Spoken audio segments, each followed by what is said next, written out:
Síndrome de Sjögren. En este video hablaremos sobre su definición, hablaremos sobre sus causas, sobre la fisiopatología, sobre su clínica, el diagnóstico, el pronóstico de vida y al final veremos al tratamiento. Bien, entonces comencemos con su definición. El síndrome de Sjögren es una exocrinopatía inflamatoria, sistémica, autoinmunitaria, crónica y ojo, es de una progresión lenta. El síndrome de Sjögren es una exocrinopatía inflamatoria porque se produce una insuficiencia de las glándulas exocrinas, originada por una infiltración linfocitaria. En esta enfermedad se afectan principalmente estas glándulas exocrinas, produciendo principalmente el ojo seco y la boca seca, que son los síntomas más frecuentes por los que podemos sospechar de un síndrome de Sjögren. Cuando hablamos de sequedad bucal, hablamos de xerostomía, que significa lo mismo. Y cuando hablamos de una sequedad ocular, nos referimos a xeroftalmia.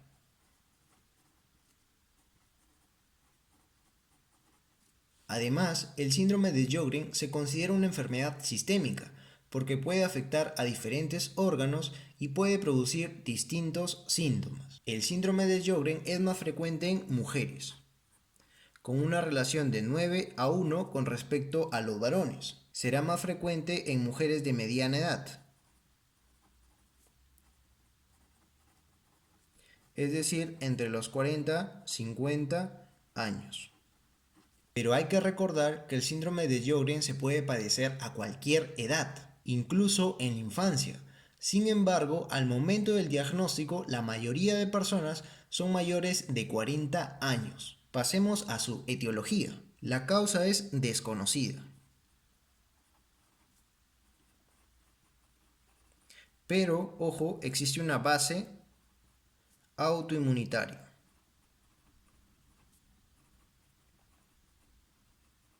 Es por eso que es considerada como una enfermedad autoinmunitaria. Además, el síndrome de Sjögren puede ser primario o secundario. Primario porque no se asocia a otra enfermedad y secundario porque existe una enfermedad de base. Incluso el 30% de los pacientes con enfermedades autoinmunitarias como tenemos a la artritis reumatoide, al lupus, a la esclerosis sistémica y entre otras va a aparecer también un síndrome de Sjögren secundario. Entonces, hay que recordar que en el 30% de todas estas enfermedades autoinmunitarias existirá el síndrome de Sjögren secundario. Fisiopatología. La alteración fundamental en el síndrome de Sjögren es la infiltración de las glándulas exocrinas, principalmente por una población de linfocitos TSD4, pregunta de examen, que secretan citoquinas proinflamatorias como la interleucina 2 y el interferón gamma. También existe una hiperreactividad de las células B, que se traduce en la presencia de autoanticuerpos.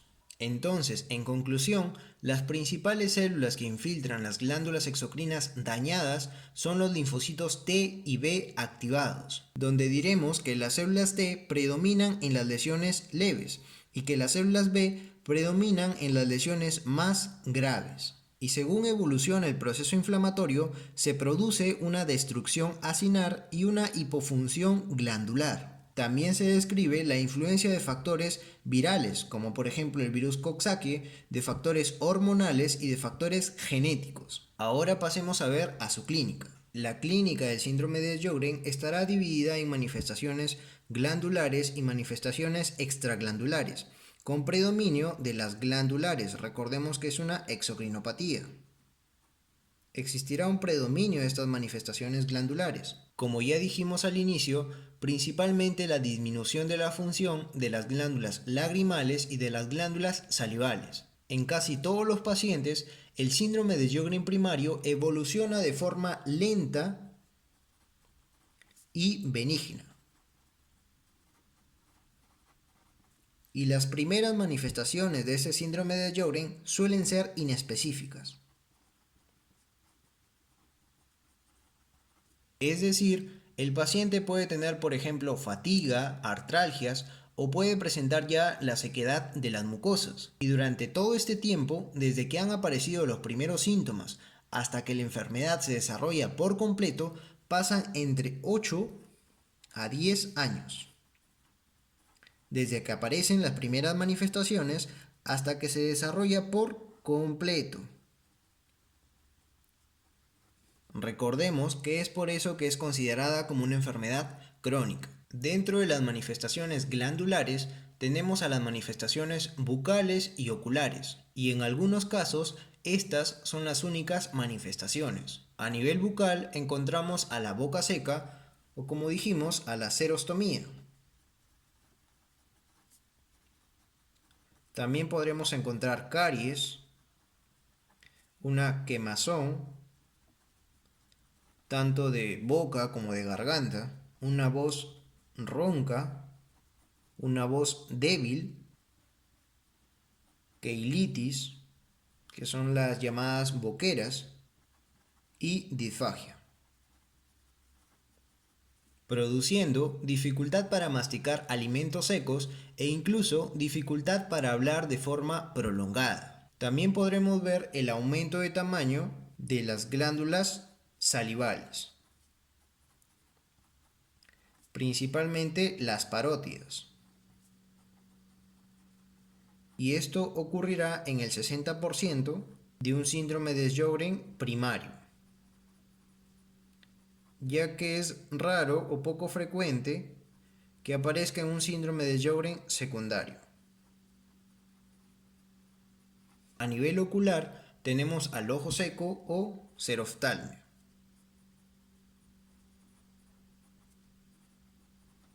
En donde los pacientes tienen una sensación de arenilla en los ojos. También existirá un enrojecimiento de los ojos, es decir, eritema, un ardor y picor conjuntival, fatiga o cansancio ocular y una fotosensibilidad.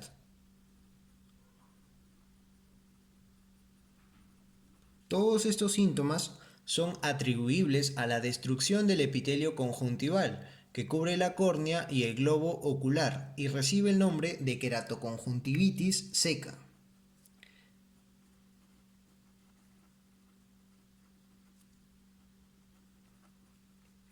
Seca o zika. Como dato adicional, la xerostomía es considerada como la manifestación más frecuente del síndrome de Sjögren. Entre otras manifestaciones glandulares, tenemos por ejemplo a nivel respiratorio la presencia de tos o una infección del árbol traqueobronquial. A nivel digestivo podemos ver atrofia de la mucosa esofágica, una gastritis atrófica o una pancreatitis subclínica. A nivel genital puede existir dispareunia debido a la sequedad vaginal, o también puede existir prurito. Y no nos olvidemos de la sequedad de piel y mucosas. Así como hablamos de manifestaciones glandulares, hablamos también de las manifestaciones extraglandulares, generales o sistémicas. Estas manifestaciones extraglandulares estarán presentes en el 30% de pacientes con un síndrome de Sjögren primario. Sin embargo, será muy poco frecuente en un síndrome de Sjögren secundario. Además, como dato adicional, estas manifestaciones extraglandulares son las que marcan el pronóstico.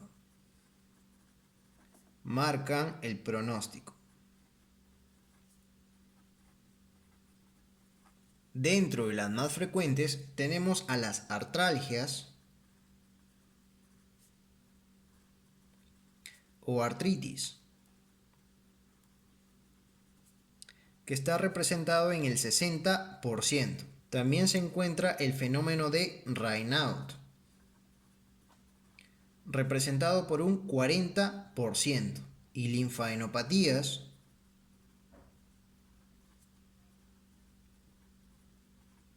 en un 20%.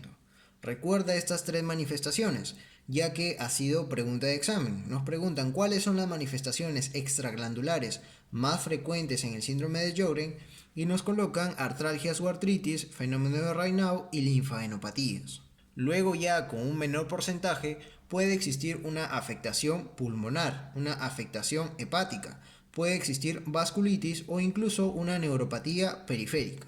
Y resaltando con un menor porcentaje, aproximadamente en un 5%, tenemos a los linfomas, que ha sido pregunta de examen. Dentro de ellos, los más frecuentes, los linfomas no Hodgkin de células B de tipo MALT, y recordar también a la macroglobulinemia de Waldenström. Entonces, no olvidemos estas tres, conjuntamente con los linfomas y con la macroglobulinemia de Waldenström. En el diagnóstico vamos a tener en cuenta la clínica antes mencionada. Por ejemplo, para evidenciar los signos oculares, tenemos a la prueba de Schirmer y a la exploración con la lámpara de hendidura con rosa de Bengala. En la prueba de Schirmer veremos el grado de sequedad de los ojos en 5 minutos. Será positiva si el papel de filtro que se coloca debajo del párpado inferior se moja menos de 5 milímetros en 5 minutos. Y en el caso de la rosa de Bengala, se teñirá las áreas secas. Y para evidenciar la afectación de las glándulas salivales, se puede utilizar la cialometría, la cialografía o la gammagrafía salival. Otro punto importante en el diagnóstico, en el caso existieran dudas, se puede utilizar la biopsia de las glándulas salivales, menores, las cuales nos van a servir como confirmación histopatológica, en donde, como ya hemos visto en su fisiopatología, evidenciaremos un infiltrado linfocítico. También veremos la presencia de anticuerpos, como el famoso anti-Ro y anti-La. Y también podremos encontrar ANA o anticuerpos antinucleares. Y en un 80%, factor reumatoideo. También es habitual encontrar una hipergamaglobulinemia, un aumento de la BCG o encontrar una anemia por trastornos crónicos. Ya que estamos hablando del diagnóstico del síndrome de Sjögren, hay que determinar que existen criterios para la clasificación del síndrome de Sjögren primarios, y de estos quiero resaltar los criterios de exclusión.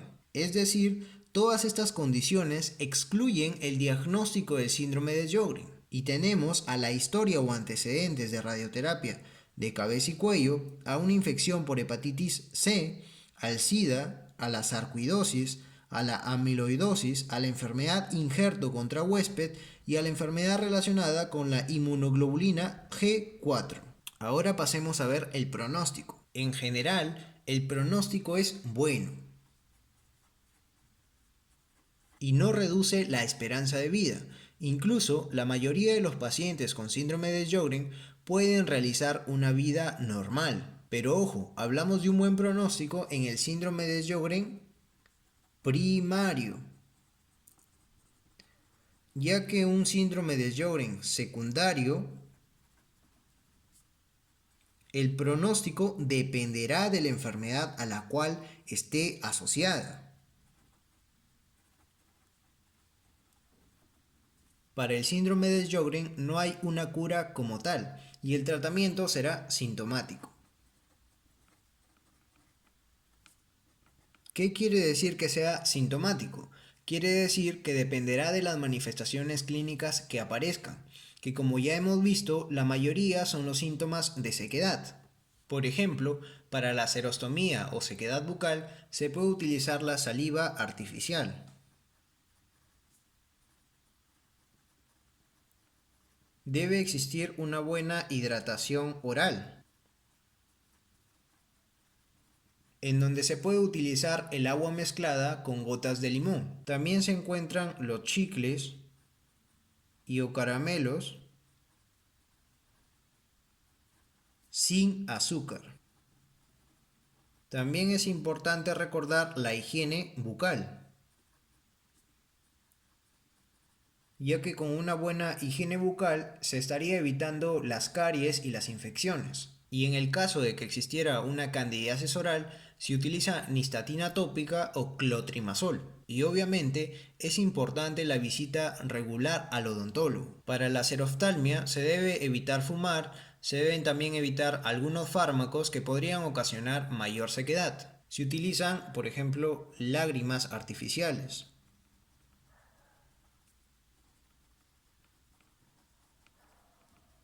También se debe evitar la evaporación de las lágrimas por la noche con la utilización de ungüentos y gafas ajustables. También es bueno la utilización de gafas de sol y la utilización de pilocarpina o cevimelina. Para diferenciar la pilocarpina con la cevimelina con respecto a sus efectos adversos, diremos que el efecto adverso de la pilocarpina generalmente es la sudoración y el efecto adverso de la cevimelina generalmente son las manifestaciones gastrointestinales, como náuseas y diarreas. En el caso de la sequedad vaginal se mejora con lubricantes. Y se recomienda realizar visitas periódicas al ginecólogo. En el caso de la hipertrofia de las glándulas parótidas, se debe aplicar calor húmedo local.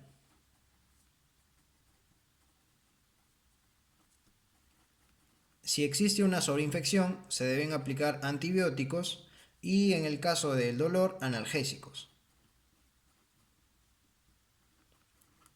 Y en el caso de que persistiera, se debe sospechar de linfomas.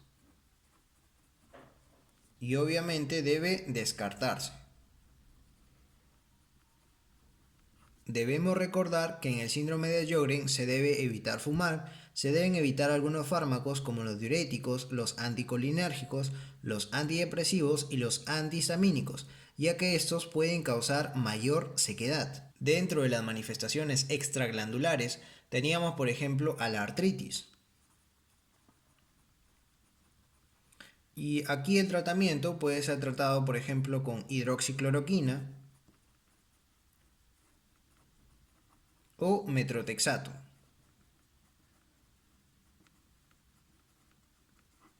Y en casos más graves se pueden utilizar los corticoides o inmunosupresores.